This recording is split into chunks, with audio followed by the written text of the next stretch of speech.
I bought a new fish.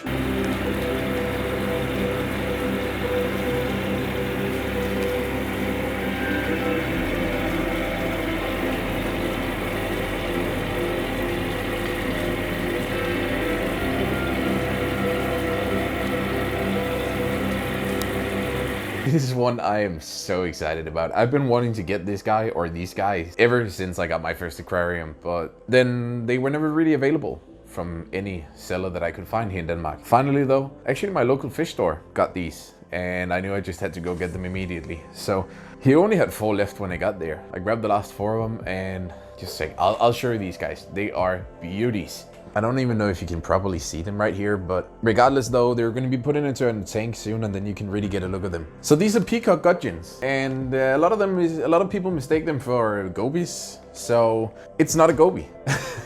It's a Peacock gudgeon, which is, I think actually this specific fish is the only species within that subspecies. I even forgot the Latin name or the correct scientific name of them right now, but there's not really a lot of them. And you see them in some trades, but I rarely see highlights and the like of this fish, which, as I just said, I simply don't get it. It's one of the most beautiful freshwater fish that I think I have ever seen. It's so colorful, so many different colors, beautiful peacock spot on the tail, which is why it's called a Peacock Goby or gudgeon or the like.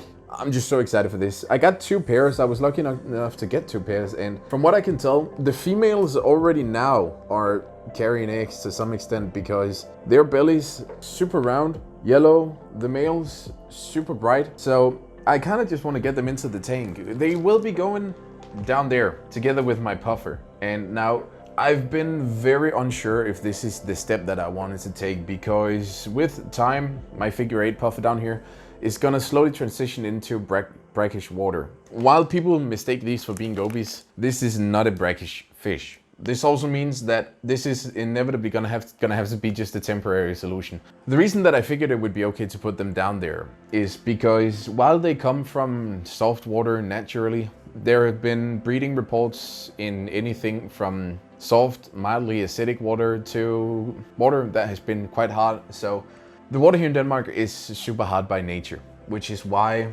I left my figure 8 puffer in fresh water for now, because the water that he is then in is still super hard, which is, if you ask some people online, and that's kind of what I went with. I tried to just read as many reports on this figure 8 puffer as possible. And a lot of people have actually had a thriving fish in just hard water. It seems to work out somehow. So the minerals in the fresh water, in the hard fresh water, has been good for him, so to say, just like the brackish water would be. Now, I'm gonna be 100% honest here. I'm not into brackish fish enough to know if this is actually correct or not. I just simply don't know enough about that. I tried to read about it, but I feel like since most fish information is based on personal experience and the stuff, there's not a whole lot of scientific stuff about it. And due to that, you also sometimes have to just pick and choose what you choose to believe in. I try to really follow what the masses of people say, and I will eventually make a brackish tank for him, because once he gets bigger, I know that's where it gets more crucial for them to live in brackish water. And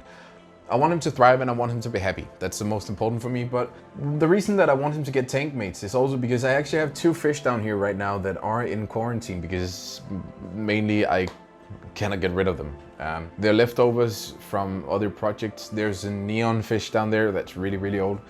There's a molly fish down there that's really, really old. But I know that both of them, the neon fish would prefer a group.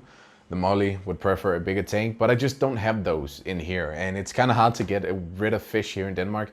The rules are quite strict. So fish stores generally don't take fish here, where I live at least, because they don't want to deal with the quarantine and potential sickness for just 1 or 2 fish that they can't really sell anyway.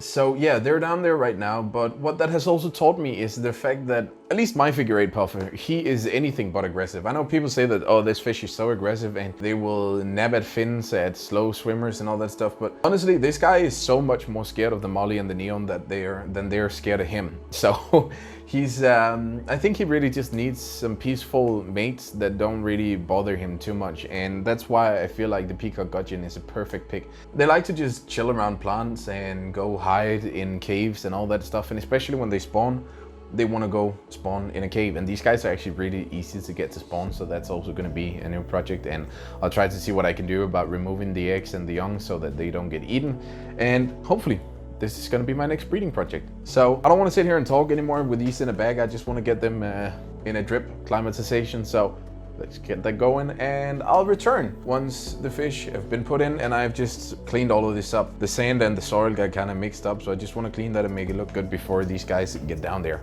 So let's do that.